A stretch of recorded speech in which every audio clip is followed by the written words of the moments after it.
Mr Speaker, we all hope that, combined with the booster programme, Plan B will be sufficient to prevent the NHS from being overwhelmed.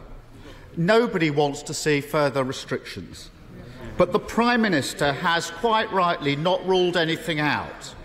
So can I take this opportunity to make clear to the Prime Minister that if further votes are needed to save lives and protect the NHS, Labour MPs will follow my leadership and we will always put the national interest first.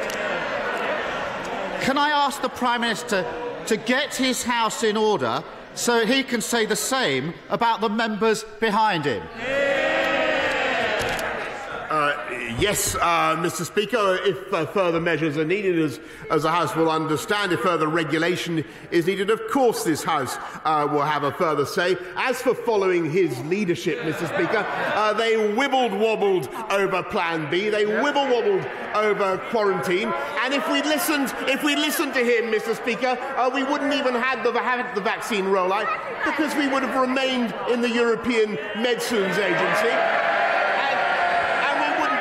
True, and we wouldn't have opened up on July the 19th, Mr Speaker.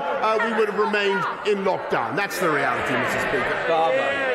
Mr Speaker, let me put that straight back in its box. The Labour Party showed the leadership yesterday that the Prime Minister lacked. Mr Speaker, if it wasn't for Labour votes, his government wouldn't have been able to introduce vital health measures we need to save lives and protect the NHS. So weak is his leadership. His own MPs were wrong to vote against basic public health measures. But I can understand why they're angry with him. After all, the Health Secretary said this summer that relaxations of restrictions were irreversible. They weren't.